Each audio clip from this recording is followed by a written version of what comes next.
Graça e misericórdia sejam multiplicadas sobre esta amada Igreja do Senhor Jesus. Sejam as minhas primeiras palavras de agradecimento à boa hospitalidade que tenho recebido nesta volta a Portugal, país que tanto amamos, por parte do vosso pastor Tiago e sua família. E um privilégio conhecer os irmãos e trago uma palavra de saudação de nossa igreja em São José dos Campos. E tem sido, assim, um motivo de muita alegria e encorajamento perceber o que foi feito aqui nesses tempos recentes.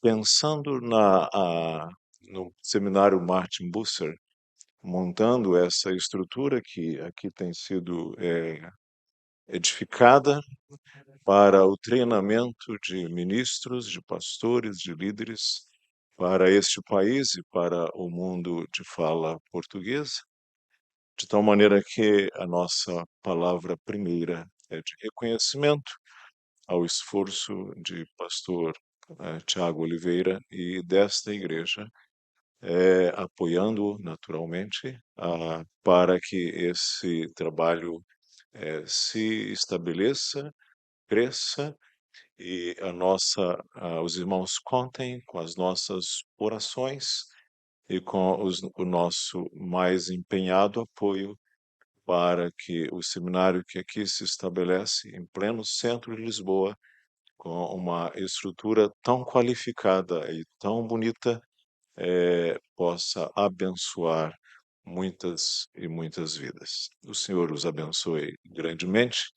Sinto-me absolutamente em casa nesta muito boa Igreja de Cristo. Quero convidá-los a abrirem a sua Bíblia no Salmo de número 131. Salmo 131.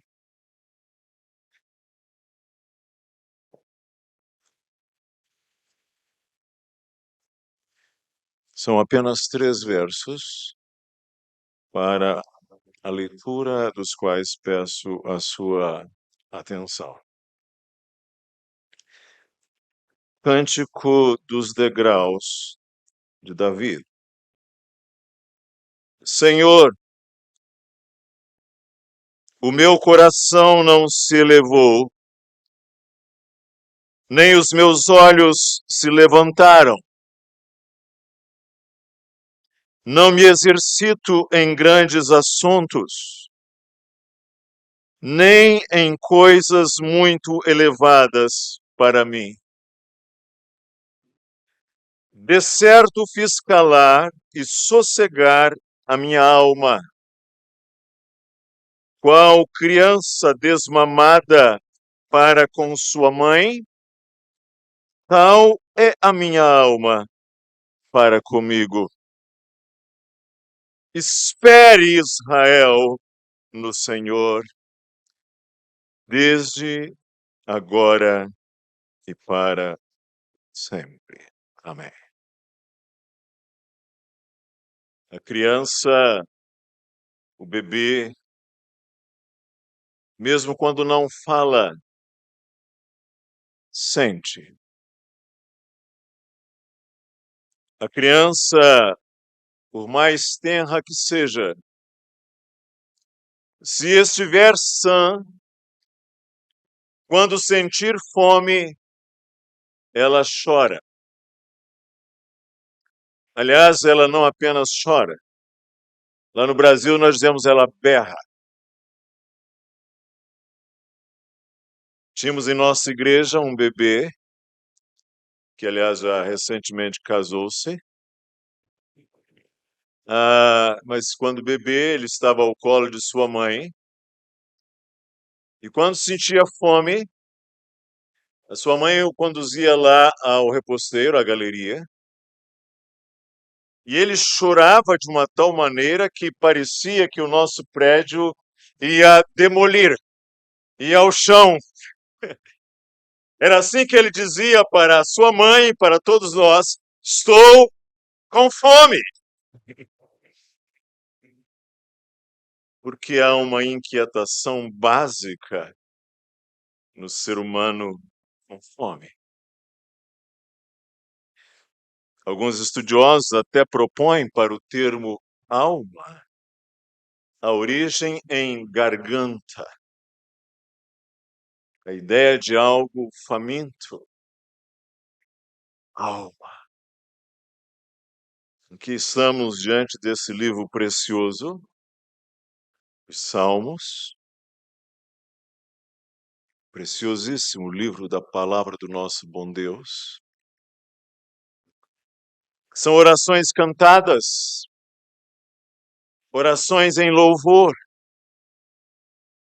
E nesta altura dos Salmos estamos exatamente nos chamados Salmos dos degraus, desde o Salmo 120, ou Salmos de romagem,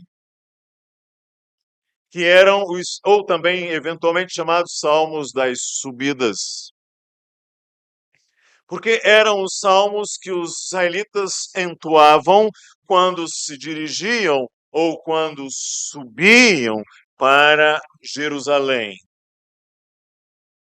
E a experiência do crente israelita, quando se conduzia a Jerusalém para participar ali, oferecer ao Senhor o seu culto veterotestamentário, o culto na antiga aliança, era, entretanto, uma experiência vital. Quando ele era capaz de dizer lá o seu coração levita, Salmo 84, ele dizia: quão amáveis são os teus tabernáculos, Senhor dos exércitos. Minha alma suspira e desfalece pelos átrios do Senhor. O pardal encontrou casa e a andorinha para si, onde acolha os seus filhotes. Eu encontrei os teus altares, Senhor dos exércitos, Rei meu, Deus meu. Então a experiência que aquele crente levita tinha, e o crente israelita em geral tinha, era muito vital, era real. Ao chegar ali, para aquele momento que era, por assim, o ápice da sua trajetória terrena. Agora estamos aqui no Salmo 131, que se nos apresenta como Salmo de Davi. E Davi foi músico. Desde os tempos em que lá estava nas colinas de Belém, a apacentar as ovelhas de seu pai, era ele já músico, tangendo a harpa, executando louvores ao Senhor, e posteriormente então chamado à corte do primeiro rei de Israel, Saul, e quando o rei Saul tinha o seu espírito atormentado, Davi tangendo a harpa e cantando diante do rei, o rei tinha o seu espírito pacificado. E Davi, esse músico, Israel é a grande civilização cantante desde a antiguidade. Davi, ele implementa em Israel, ainda antes do templo, ainda antes do período salomônico, o ministério levítico. Ele organiza os levitas em turnos. Ele já observara tempos atrás, quando a arca passou a passar lá na casa do levita Obed-Edom, que o Senhor abençoara sobremaneira a casa de Obed-Edom com a arca lá. E Davi então entendeu, naquele momento, a bênção de Deus associada à arca do Senhor. E Obed-Edom era um levita. Ele organiza os levitas para o culto.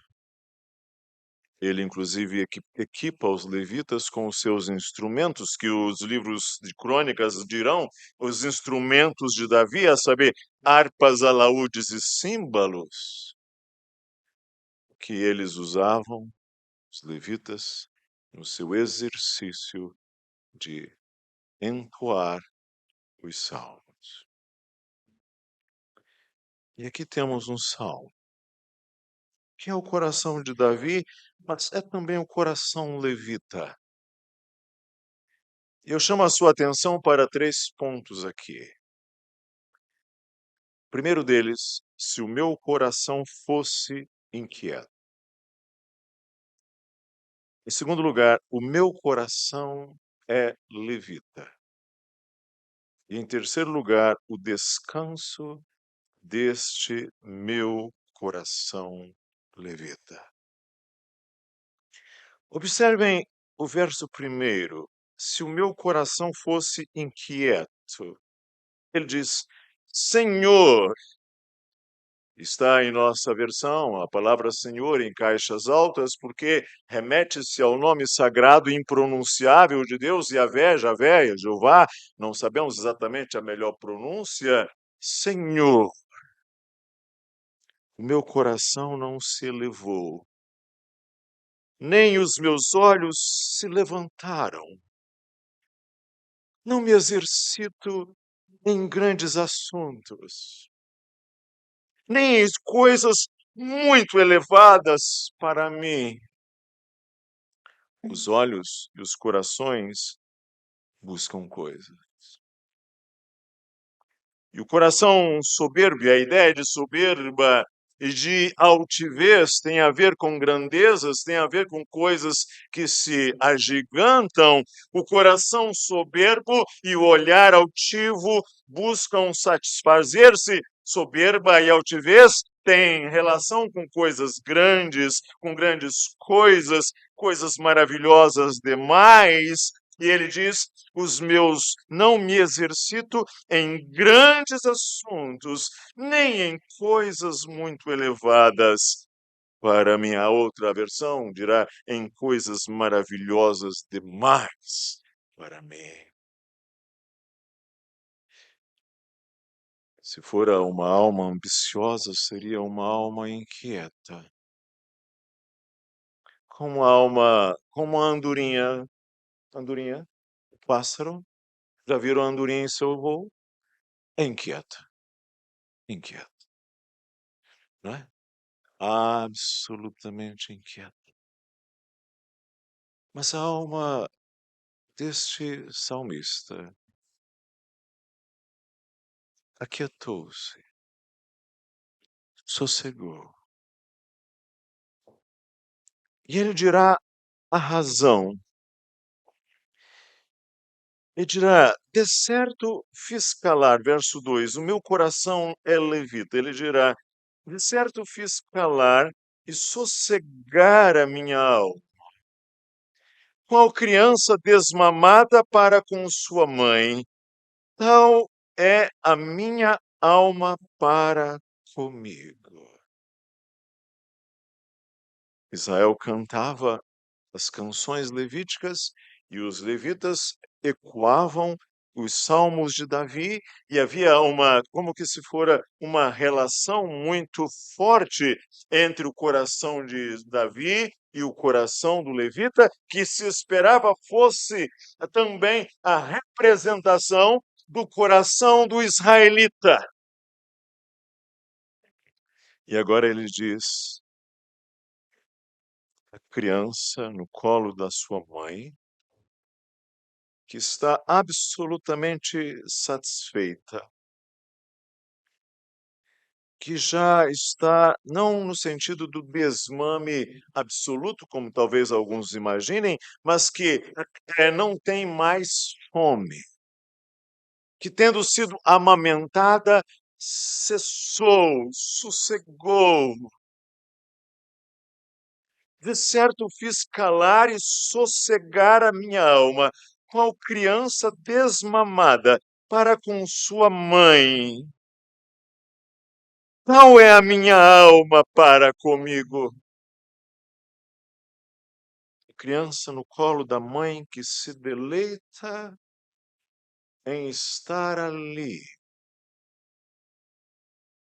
naquela condição primitiva e absolutamente humana, de uma vinculação intensa, pré-verbal, íntima, o coração ali, a criança no colo da mãe, colo pelo colo, a mãe pela mãe, e satisfeita.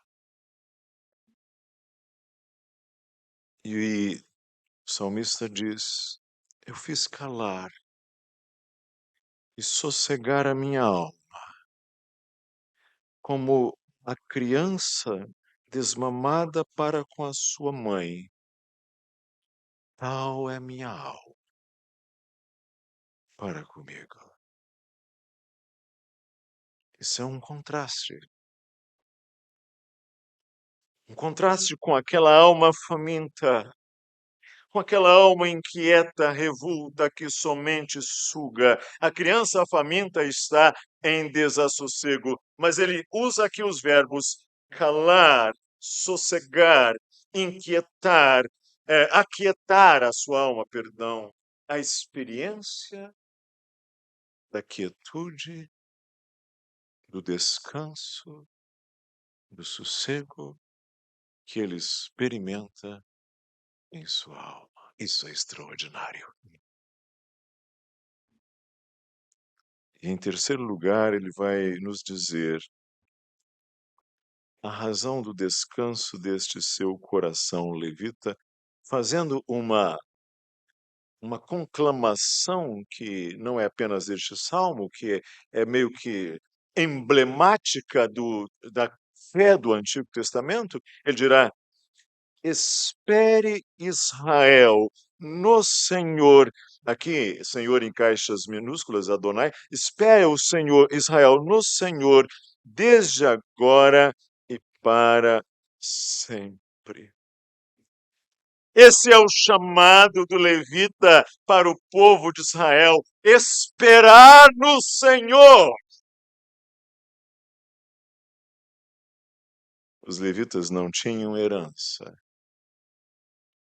Os levitas, eles eram uma tribo sem terra, eles eram homeless, sem possessão. Mas está lá, gravado na página desse livro, a sua possessão, a sua porção, a sua herança era o Senhor. A sua herança era Yahvé, era Jeová, Senhor. Você observar, tem um contraste que talvez a uma primeira leitura em nossa tradução portuguesa não fique assim tão claro, mas se você for ao verso primeiro, ele diz: não ando à procura. O verbo ali hebraico é halá, correr atrás, andar ao redor, percorrer. Imagine alguém que está andando pelos quatro cantos da terra, procura, correndo atrás, percorrendo, buscando. Mas agora no verso 3, o verbo é outro. Yahal, espera crente no Senhor. Espera Israel no Senhor. Aguarda, espera pelo Senhor. Confia no Senhor. Desde agora e para sempre. Isto é maravilhoso. Isto é nosso. Isto é da nossa fé. Isto é partilha, todos nós. Nessa cidade cosmopolita que é Lisboa, crentes das mais diferentes origens, que aqui se reúnam porventura, partilharão dessa mesma realidade, que podem esperar e aguardar no Senhor desde agora e para sempre. Trago algumas palavras pensando nisto. Estes são tempos de impaciência, tempos de tolerância baixíssima. Não estou seguro exatamente como as coisas estão aqui em Portugal, mas eu sei que lá em nosso país as pessoas estão nos limites, estão estressadas, elas explodem fácil, elas estão explosivas, como uma bomba. Tempos de impaciência, tempos de tolerância baixa, tempos de inquietude. Os tempos ansiosos são tempos inquietos. Aliás, não temos no idioma de Camões um verbo para ansiedade. Essa língua tão rica que temos não nos deu um verbo para ansiedade. Nos deu um verbo para tristeza, entristecer, nos deu um verbo para alegria, alegrar, nos deu um verbo para angústia, angustiar, mas não nos deu um verbo para ansiedade, razão pela qual João Ferreira de Almeida, português de boa cepa, de boa qualidade, ao traduzir a escritura, entendeu, usou dois expedientes a usar o verbo auxiliar, estar ansioso, andar ansioso, ou fez uma tradução belíssima, fidelíssima. Inquietar, já que não tem o verbo ansiedade, ele usou inquietar. Porque tempos ansiosos são tempos inquietos. A ansiedade é, por definição, inquieta. Estamos cada vez mais inquietos e doentes, e a ansiedade está, dizem os estudiosos de um modo geral, entre as principais causas dos desencorajamentos, das chamadas depressões, tempos de inquietude. E uma razão está aqui, não é a única, naturalmente, mas está aqui bem apontada neste pequeno salmo. São tempos de ambições desmedidas, descontroladas. Senhor, o meu coração não se elevou, nem os meus olhos se levantaram. Não me exercito em grandes assuntos, nem em coisas muito elevadas para mim. Estão carregados, às vezes, de ambições e preocupações. O Senhor Jesus, tratando deste assunto, no seu maravilhoso sermão, ele dirá: porque todas estas coisas os gentios procuram. De certo, vosso Pai Celestial bem sabe que necessitais de todas estas coisas. Mas buscai, pois, em primeiro o reino de Deus e a sua justiça, e todas estas coisas vos serão acrescentadas. Não vos inquieteis, eu diria, não vos ansiedeis, pois, pelo dia de amanhã, porque o dia de amanhã cuidará de si mesmo, basta a cada dia o seu mal. Obviamente, não se está a dizer que nós não devemos ter os nossos desejos, isso seria uma filosofia antiga grega chamada estoicismo, mas o que se está a dizer para nós é que nós devamos saber nos deleitar no colo do Senhor. Sabermos nos deleitar nele e não em nossas buscas insaciáveis. Aliás, é daí que se deriva o nosso substantivo contentamento, que vem exatamente da ideia de contém, ou seja, contentamento é aquele que tem, contém, porque temos o Senhor, podemos estar contentes. Saber esperar no Senhor, desde agora e para sempre. Sabermos nos aquietar a nossa alma diante do Senhor. O que isso implica para nós? Primeiro, devemos todos nós nos aplicarmos em um esforço para pormos em ordem as nossas escalas de valores. Sabe, irmãos, nós podemos nos iludir com coisas grandiosas. Nós podemos nos iludir com coisas muito elevadas, grandes assuntos, e desprezarmos as, entre aspas, pequenas coisas, porém, nas quais Deus está presente. Deus está ali com sua bênção. Deus está ali com o seu cuidado e proteção. Este é um salmo de romagem. O levita, e de fato todo israelita a quem o levita dá voz com este salmo, ele está em fluxo, ele está em deslocamento, ele está com o seu olhar direcionado a Sião, ele está com o seu olhar direcionado a Jerusalém, mas ele, embora em romagem, embora em deslocamento, em rigor, já encontrou. Ele já encontrou. Ele já encontrou. Ele já chega tendo uma experiência vital com o Senhor.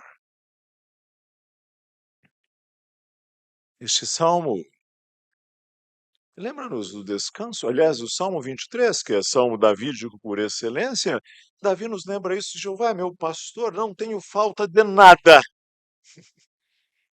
Nada me faltará. Eu tenho tudo nele. Quando encontrei com ele, encontrei tudo quanto precisava. E desde então tudo é lucro. Desde então tudo é ganho. Desde então tudo é acréscimo, tudo é graça. Aliás, sempre é graça desde então. Irmãos, nós somos o povo do Senhor. E coisas aparentemente pequenas, eu insisto nesse advérbio, aparentemente pequeno, mas o Senhor, é do Senhor. Alguém dirá, tal igreja é pequena. Alguém poderá dizer, neste país as igrejas do Senhor são pequenas. Alguém poderá dizer, o culto de oração é pequeno. Alguém poderá dizer, temos tido ataques dos inimigos e somos confrontados com muitos desafios, mas quero convidá-los a termos nesta hora um olhar de Eliseu e não um olhar de seu servo Geazi. Nós estamos juntos. Nós podemos nos encorajar mutuamente. A palavra de Deus é um tesouro inesgotável. E nós podemos aprender juntos. O poder de Deus continua real, continua em operação. No céu, na terra, que maravilhas! Vai operando o poder do Senhor, mas o amor às almas perdidas, das maravilhas, é sempre maior. O poder de Deus continua em operação. E a igreja de Cristo neste mundo é uma extraordinária expressão da graça de Deus. O irmão ou a irmã ao meu lado é um dom grandioso de Deus. Podemos, eu e ele, podemos, você e ela, encorajarmos-nos mutuamente, nos esforçarmos juntos e mutuamente adornarmos a glória da igreja de Cristo, estabelecendo e firmando a nossa santidade, aplicando em nosso viver prático aquilo em que confiamos, em que acreditamos.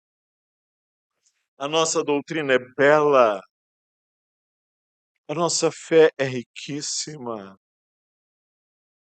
as nossas convicções são preciosas, as nossas bases de fé são preciosíssimas e majestosas. E nós podemos, com a alegria e com gozo, buscarmos juntos, conhecê-las melhor, aplicá-las em nossos caminhos e em nossos relacionamentos. Nós podemos celebrar vitórias que temos recebido do Senhor. Ah, quanto o Senhor nos tem abençoado, quanto maná tem sido derramado sobre nós cotidianamente. E o maná não é este pão vil e desprezível. O maná é o alimento dos anjos. E o Senhor tem derramado constantemente, cotidianamente, sobre nós. Ok? Eu sou levita. Não tenho herança. Não tenho terra. Mas a minha herança, a minha porção é o Senhor. Em segundo lugar, nós podemos louvar e buscar ao Senhor com os olhos da fé, que resulta de um coração satisfeito nele. Falava lá atrás, o coração de Davi, o coração do levita, cuja oração virou música. Isso é este salmo. Podemos estar impacientes, intolerantes, ansiosos, ambiciosos, descontrolados, desvairados, desabridos. Mas nós podemos cantar esse verso 3. Espera, Israel, no Senhor, desde agora e para sempre. E o louvor com música percorre a alma e visita os diversos tons dos nossos afetos e sentimentos. Que ministério precioso era aquele ministério davídico, do israelita crente, do gentio também crente posteriormente, celebrar a Deus e sua palavra com louvores e orações cantadas. E quando você que aqui está, vindo de suas diferentes zonas em Lisboa, chegando aqui neste lugar, dominicalmente, celebrando o descanso que encontraram no Senhor, podem juntos, encorajados, alegres, regozijantes, louvar o mesmo Deus, juntos, e celebrar a Deus e sua palavra com louvores e orações cantadas. Há muitas coisas que podem inquietar-nos como crentes. E quem sabe, talvez neste dia, nesta manhã, seu coração esteja inquieto. Quem sabe a igreja, vivendo seus desafios, esteja um pouco inquieta. Mas como membros da igreja do Senhor, com os olhos da fé, nós podemos louvá-lo. E como levita aqui neste livro, aliás, neste saltério, particularmente neste salmo, nós podemos fazer com que a nossa esperança vire poesia e música.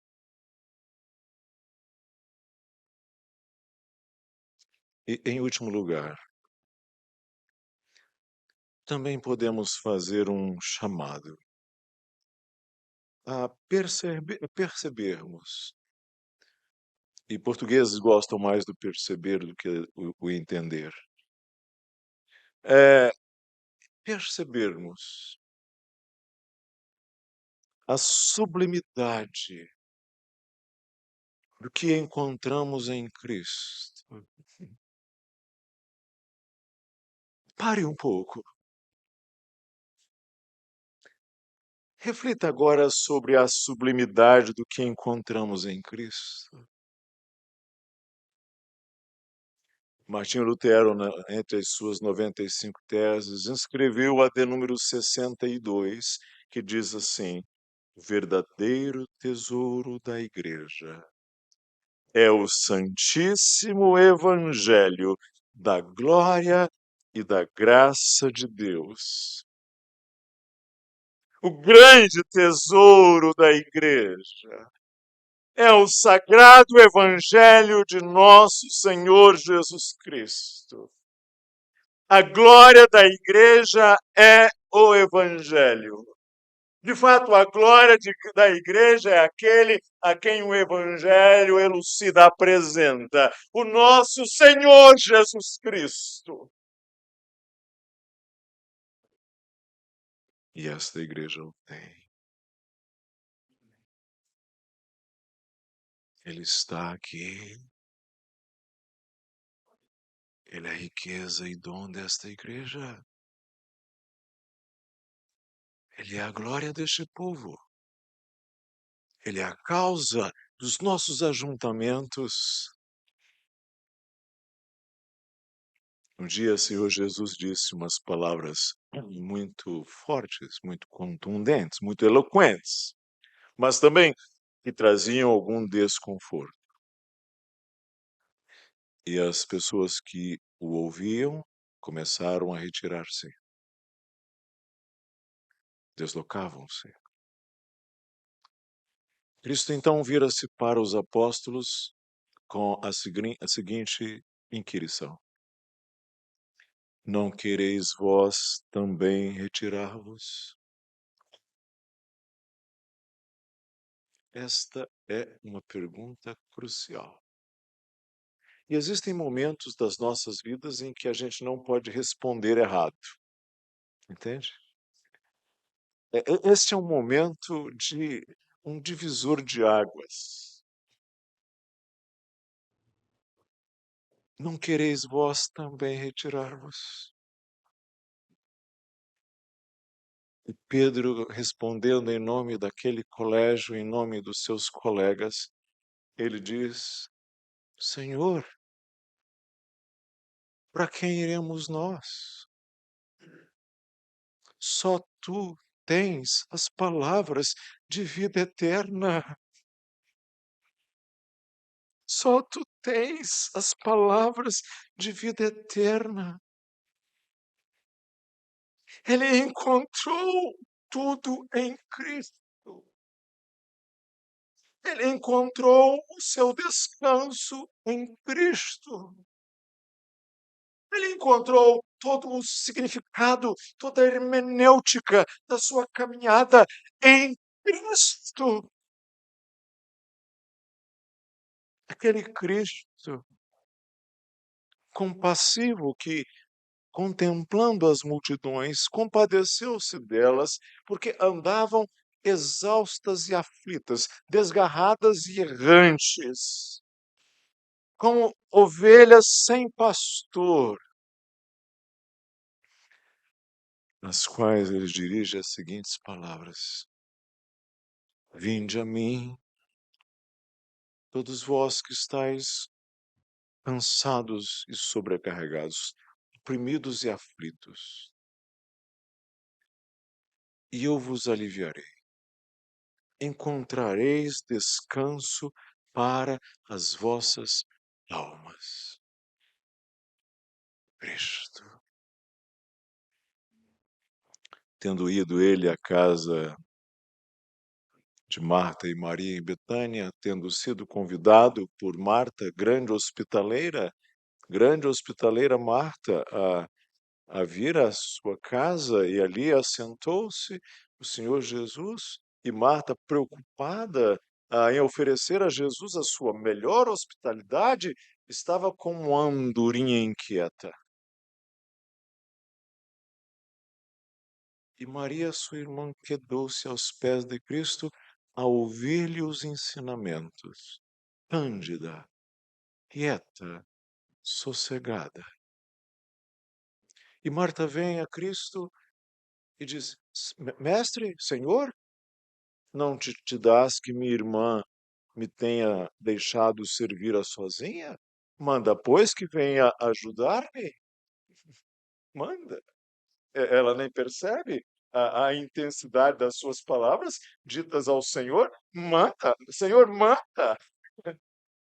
Isso é absolutamente inquietante.